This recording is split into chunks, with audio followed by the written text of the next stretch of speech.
coaches. They take the stage. All right, it's my pleasure to welcome first head coach of the number 5 seed Texas Longhorns, Steve Sarkisian, and head coach of the number 4 seed and Big 12 champion Arizona State Sun Devils, Kenny Dillingham. Coaches, welcome. Thanks for being here. We appreciate your time. We'll start with an opening statement from each coach. When we get to questions and answers, raise your hand. I'll recognize you. We'll get a wireless mic runner to you. Please give us your name and outlet and then to whom you're addressing your question. Coach Sarkisian, we'll start with you. If you could just give us an opening comment about just how preparations have gone so far and what your bowl experience has been like. Yeah, I would say first of all, I'd love to acknowledge the Peach Bowl, the job they've done. It's been first class all the way through.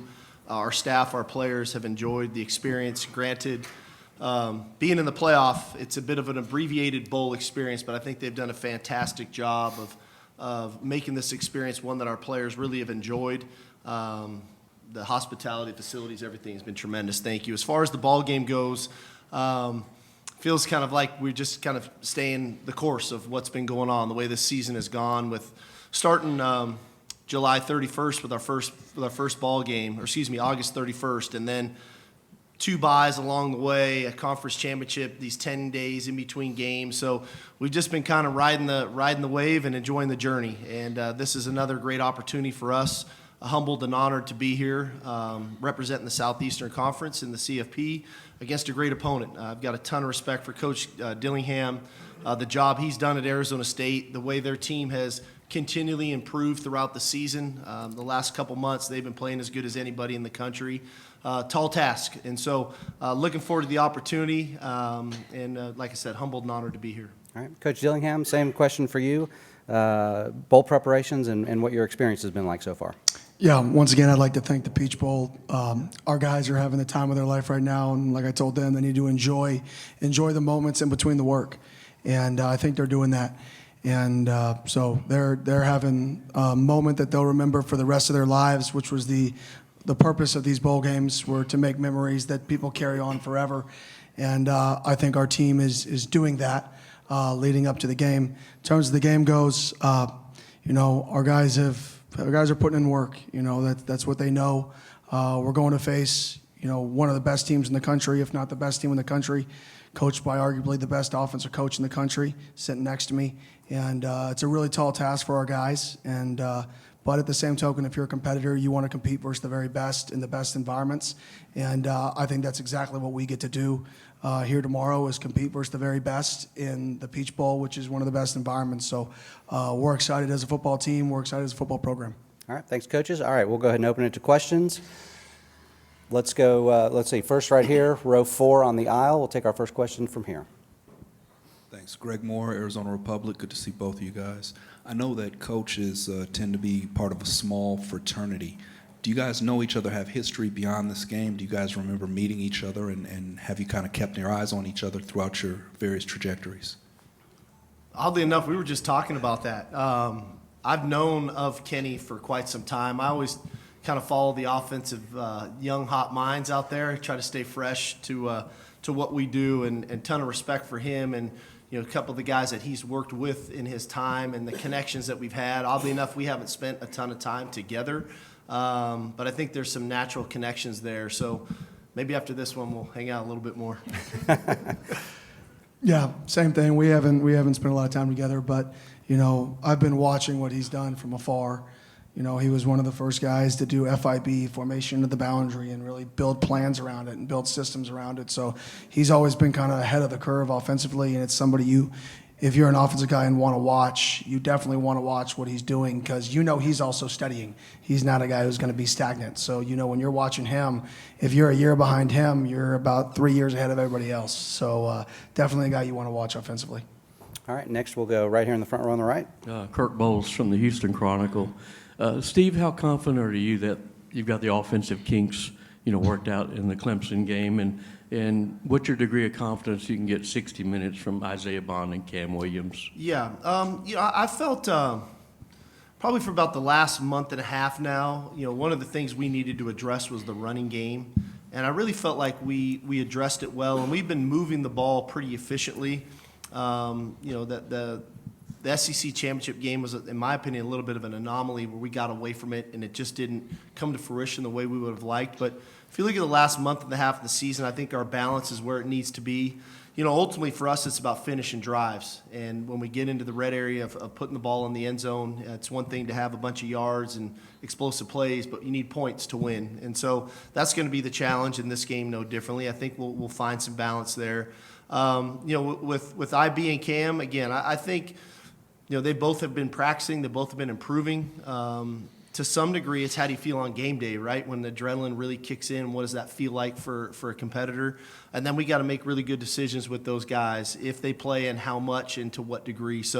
But I give them both a lot of credit. They've been working. Our medical staff's done a great job of kind of building them towards this. And not only them, we've had a few guys. Jake Majors finally, feel good about where he's at. Quinn has steadily been improving. So, again, at this juncture of the season, game number 15, everybody's got bumps and bruises. And so we're just trying to get our guys as healthy as we can. Okay, next over here, row 4 on the far left. Andrea Adelson, ESPN.com. Steve, as a follow-up to the run game, you had early adversity in August when you had a couple of guys go down. How would you describe the development that you've seen from Jaden, Trey, and Jarek to get you to the point where you have been able to put forth a powerful run game? Yeah, that was you never like injuries to occur, and to some degree, it was almost a blessing that they did occur in training camp because it gave us more extended time to work with Trey and Jaden and Jarek. And they've all had their, I guess, somewhat ups and downs throughout the season where guys have to grow. And I think, again, that's a credit to Coach Choice and all of our coaches of continuing trying to work with our players. We had some issues holding on to the ball, and nobody gave up on anybody, and we continued to work, and we got confidence back. I think Trey Wisner, we found out a lot about him, his ability to kind of carry the load. You don't go into Kyle Field and carry it 30-something times, in that physical and that environment if you can't handle it. And so at the end of the day, I think we found a good mix with all three of those guys, and we're going to need all three to be effective as an offense. All right, next we'll go right here in front row on the right. Tom Boy Richardson from Orange Bloods. Question for both of you coaches. You guys do have something in common, which is you didn't have the results you wanted in year one, but yet you guys still trust the process that you would eventually have the success. Can you just talk about getting past year one, trusting the process when you don't see the results, and then basically that journey to where you are now? All right, Coach Dillingham, I'll start with you. I just think you have to have a belief in what you're doing. And, I know Coach Sarkisian and myself, we've both been blessed to be around really good people. And you've seen a process that's been successful. You've seen what it looks like. And you've got to have a belief that if you stay the course, eventually it'll turn. And I know for me, that was always, and for us as a program, that was always the vision and the plan was, it may not look good now, but if you stay the course and you stay the course and you stay true to the principles that you believe in and what a successful program looks like, eventually you'll turn the corner.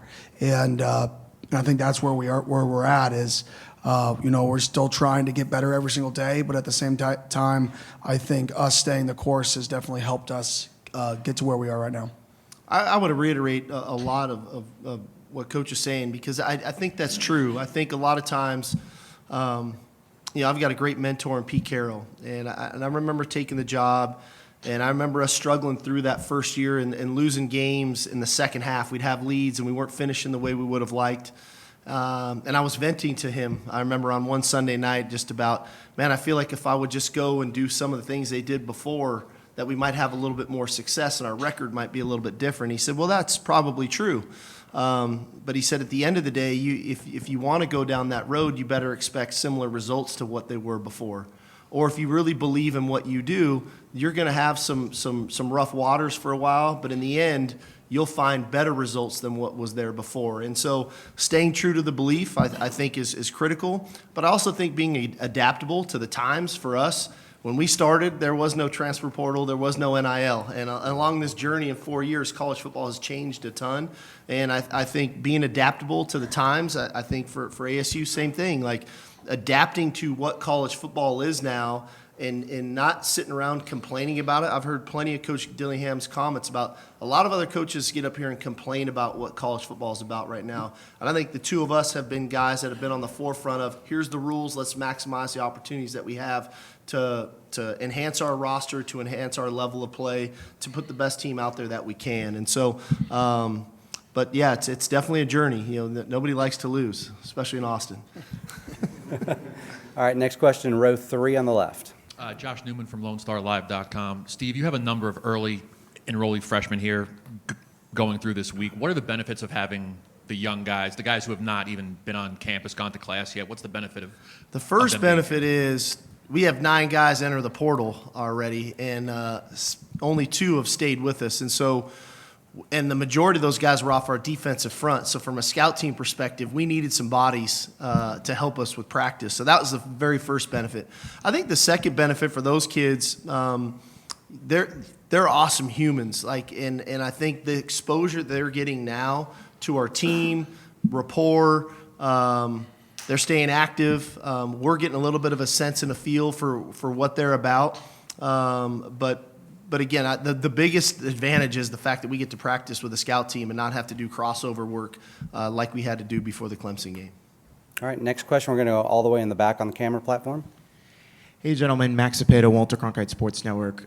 We are currently now in an era of college football where bowl games, you need to win multiple bowl games in order to win a national championship. In decades past, a bowl game was used just as a celebration, just as a way to celebrate a season, celebrate a single season with a single team. For both of you, starting with Coach Sark, what does it necessarily mean for you guys now to address your team in today's college football of how to celebrate a season in a bowl game, now knowing that you will have to play in multiple in order to win a national championship? Well, college football has been very unique over the years, and you got to think it wasn't that long ago there was no national championship game. You went to the bowl game that you were assigned to, and everybody won or they lost, and then you all decided who the national champion was. And then we went to a 2-team kind of, they played for a national championship, and then we went to 4 teams, and now we're at 12 teams. And ironically, we were really the only sport, us in boxing, that didn't have a tournament. Right? Everybody else always had a tournament, whether it was Major League Baseball, basketball, football, whatever it was, the NCAA basketball tournament. So I do think we're evolving in a way that is healthy. And I think then that the responsibility then falls on us as coaches and staffs to make sure that we are enjoying our time with our players and celebrating a successful season.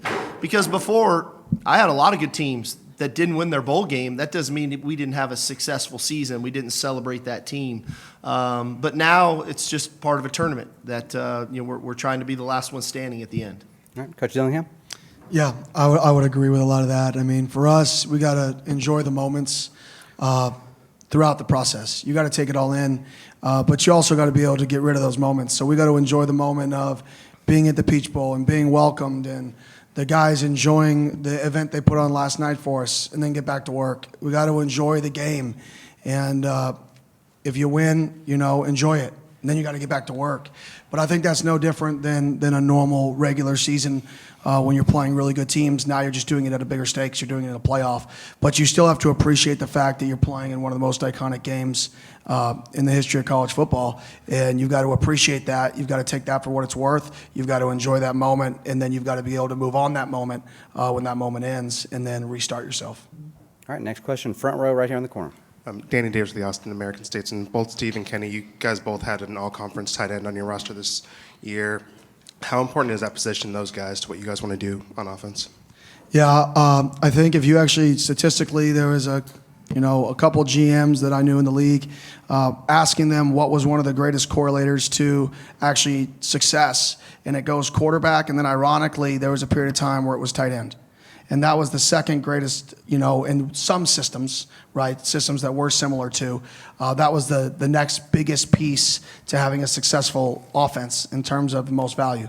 And I know there's a period of time where the tight ends were devalued, but I actually think if you're a run, play, action football team, very similar to both of us, Those guys have to control the middle of the field, not just in the vertical passing game, the intermediate passing game, but also the screen game. And if you have a guy who's dynamic with the ball, who can block the C gap and also control in between the hashes consistently, vertically, intermediately, and at the line of scrimmage in the screen game, that is a weapon. And for us, I think both of our systems really play into that position and play into somebody who's not just good blocking, not just good down the field, but good with the ball in his hands. Yeah, I'd reiterate a lot of the same. I've answered this before. I would say after the quarterback in our system, probably the most important position is the tight end because of what we ask of him to do. From a formational standpoint, a blocking standpoint, a route tree standpoint, the multiplicity of the things that the tight end has to do in our systems make him extremely valuable. And when you have a good one, I think that makes our lives a lot easier from a play caller perspective. All right, next question, 3/4 of the way on the back on the left. Craig Way, Longhorn Radio Network from Learfield. Coach Dillingham, wanted to get your thoughts on the progress, the development of Sam Levitt, starting from the time he arrived on campus. What were your expectations for him, and how has he obviously progressed to what you've hoped he would become? Yeah, obviously he's a really good athlete. So when you get really good athletes when they're young, they want to scramble. They want to make every play with their legs. And I think one of his, not just the mental side of understanding protections. You don't just have to run away from the guy that makes you hot and make him miss like you do in high school, right? Because you're a better athlete than most people. He started to understand protections. He started to understand hots and to use his athleticism when it's needed, not when he wants to. And there's a big difference there. And I think throughout the season, he's really gotten better at when to use his athleticism, when to be ultra aggressive, when to not, when to change pros, which is part of being a freshman, is to help protect yourself. And has he exceeded my expectations? Yeah, I would say he has. And if I said he didn't, I'd be lying to you. He's done such a great job as a freshman to come in. And what people don't see is how hard he works behind the scenes. And any great quarterback is a great worker. And he's an unbelievable worker. He's an unbelievable person. He's super intelligent. He's super competitive. He was in the game room the other day. We had the event that started at 7. He was playing somebody in ping pong. Then he started shooting hoops. I left. I came back at 9:50, and I'm walking in with my wife. And I said, watch, I guarantee you Sam's one of the people left in here doing something competitive. And she's like, no way. He's over there still shooting hoops. And that's what has got him to this point, is he's wired in a way that he just wants to be the best all the time. All the time. And he has confidence in him wanting to be the best all the time. All right, same spot. Roger Wallace from NBC in Austin. Sark, what are some of the areas that maybe you weren't as sure about going into the season that have turned into strengths to help you get to this point? Yeah, I think naturally the depth on the defensive line, anytime you lose the quality of players that we lost a year ago with Murphy and Sweat, and I think we felt good about Alfred and Vernon coming in, but what would that depth look like at that position? And I think the additions of Bill Norton and Jermaine Lollet have been huge for us.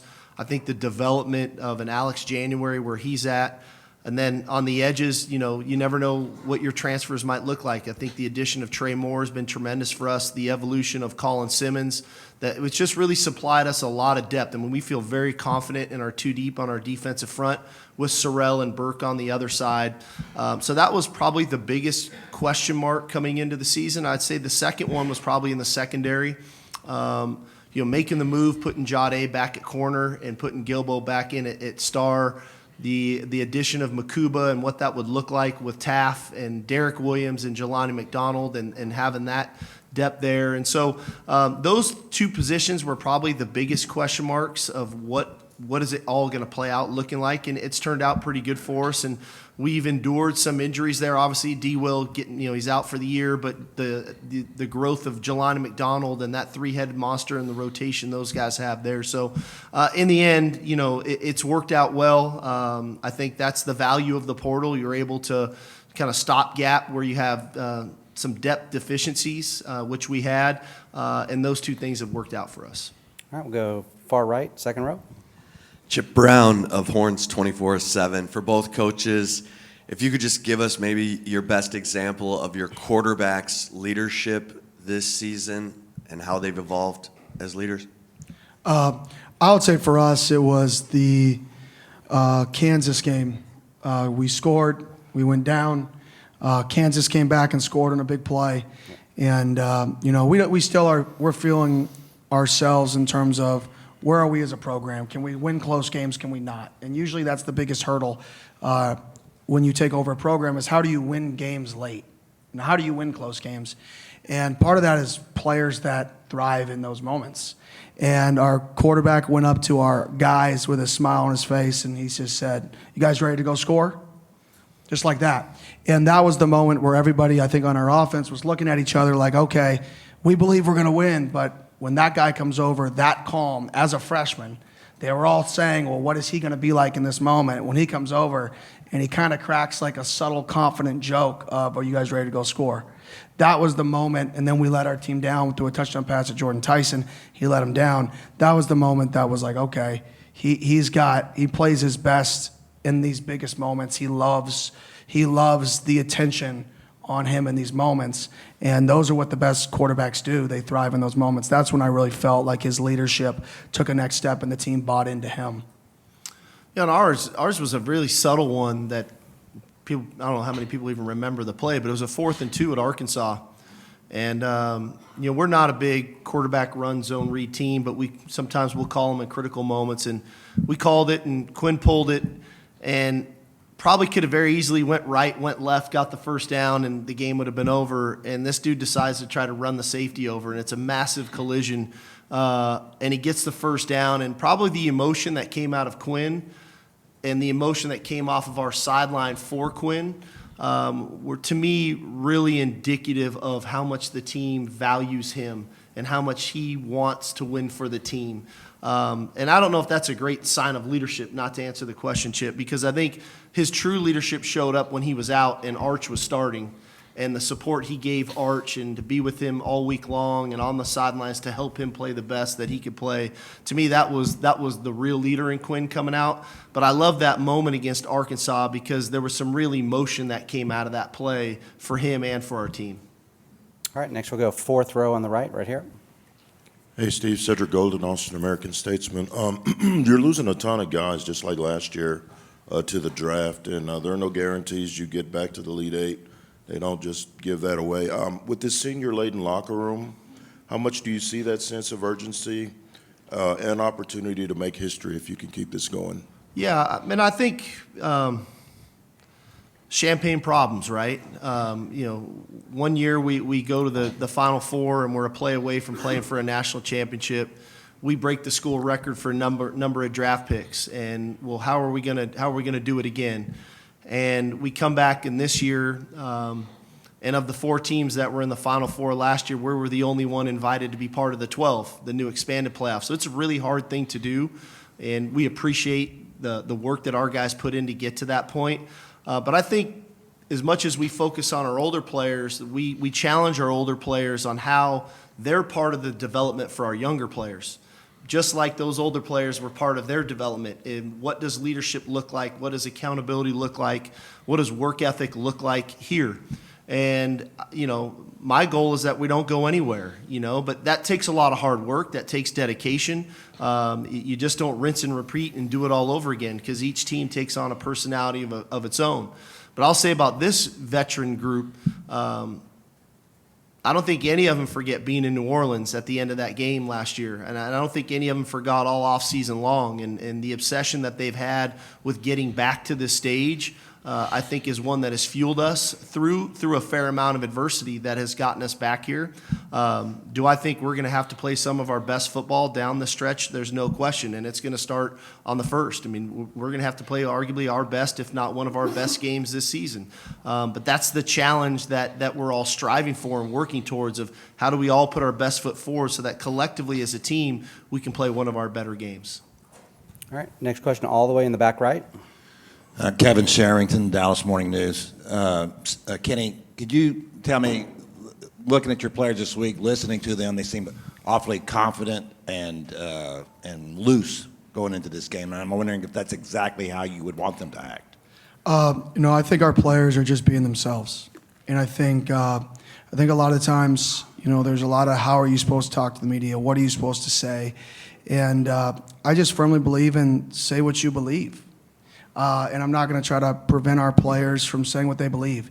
And if our players believe they're the best, there's probably a reason why Scat had 0 offers and went to Sac State when nobody believed in him, and then came to Arizona State with not much competition for him. And then nobody thought he was on an NFL draft board going into the year. If he didn't have that own self-belief in himself, that he believes he's the best, then who else would have his entire life? So when he makes comments like that, when people ask him a question and he gives you the truth of what he believes, because his belief is what got him here, and then people twist it on him as if he's being cocky or confident, that's not the nature of what he's trying to say. What he's trying to say is, my entire life I was the only one who believed in me. I'm not changing that. So now if you ask me the question and I give you a real answer, it kind of gets twisted into this cockiness or confidence, when the reality is, without him believing that his entire life, he wouldn't be in the position he is. And I would say that with him and Sam, who was not heavily recruited, 3-star recruit out of high school, pretty under-recruited for where he was, didn't play last year. Same kind of thing for him too, is those guys have a lot of self-belief because there was a point with the chip on their shoulder that they were one of the only people that believed in themselves. And then when they get put in a situation and they're asked a question and they say the truth of what they believe, if you're a competitor and you don't believe you're the best, are you really a competitor? Like, that's what you want to do. So I think just the honesty sometimes in today's media is fun for people because they can take and run with it, and that's what they should do. Everybody should take those comments and run with it because that's what's fun, that's what sells. But those are just two really, really competitive people. It's nothing about the opponent. It's about their own self-belief. I mean, Sam thinks he could probably beat Michael Jordan in basketball. I mean, that's Sam, right? Scat thinks he's probably the greatest running back of all time because that's Scat. And I think that's what makes him unique, and sometimes when you verbalize those things, just what you internally believe, it gets twisted in a negative light. But I'm just happy that we have those guys in our team because they're ultra competitors, and I have their back. Jordan now or Jordan then? Jordan then, probably. Sam's pretty confident, and but like I said, if you're a competitor and you take the court or take the field in anything, and you don't want to be the best or compete versus the best, then something's wrong. I mean, that's the definition of competition. Yeah. Okay, next question, far left corner. Chris Cartman, Son of a Source. Just building off that, Kenny, is that the thing that's enabled this team to accomplish what it has? And is there a boundary at which point a team can become overly cocky or too confident? And for Coach Sark, how have you managed over the years confidence versus overconfidence, or observed that within your teams? Yeah, for us, I always talk about, if you're confident versus cocky goes in your preparation.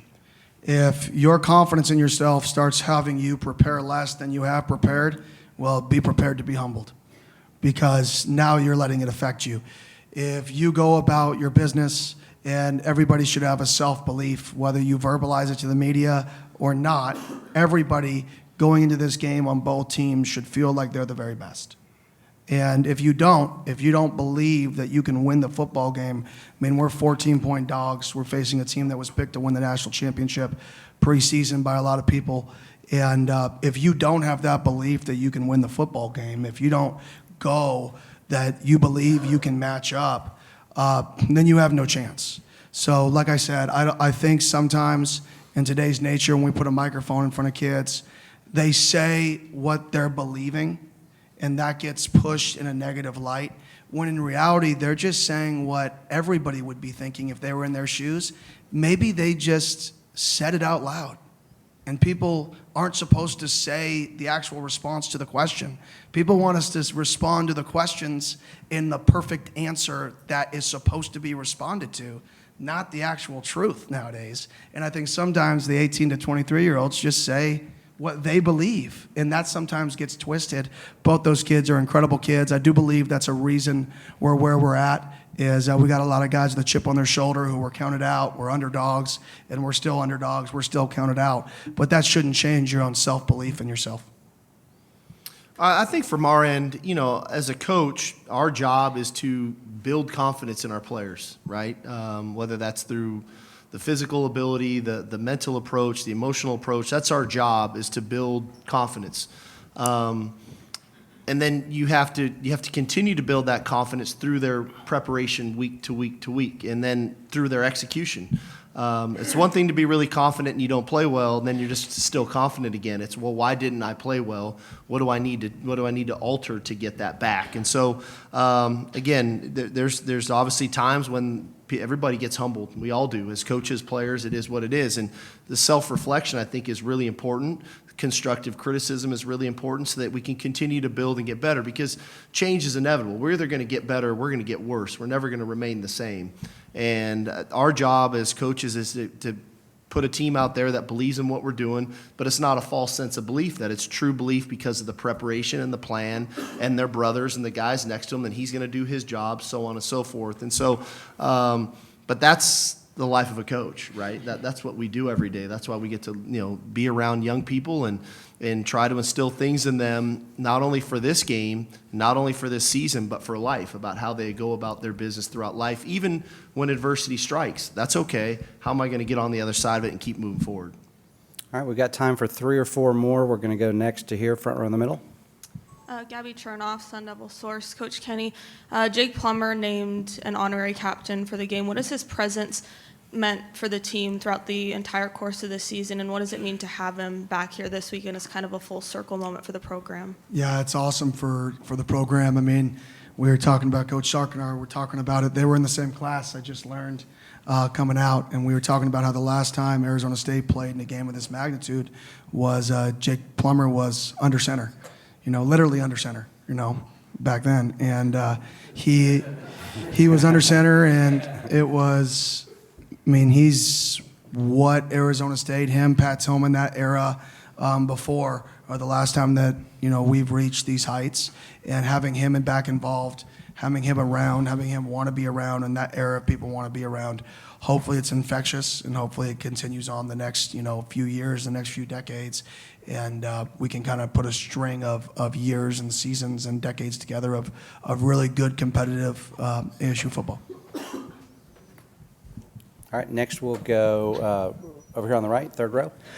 Devin Henderson, Blaze Sports. For both coaches, you have been on either side of having a bye week in the playoff, and kind of talk about the pros and cons of whether you'd rather, keep the momentum and play a game in the middle, or have that extra rest and time to prepare. Well, I think that's a pretty easy one to answer. A year ago, I'd say it was great having the bye, because that's the situation we're in. This year, we didn't have a bye, so this is great too. I'm going to tell you exactly what our team needs to hear, so it is what it is. Yeah, I have no clue. I haven't been in both settings, so we'll find out tomorrow at about 5 o'clock if I like the bye or not. But at the end of the day, we're about to go play with 8 teams left. If you can't get excited to play, if there's an excuse for why you didn't play to the level of you played, something's wrong.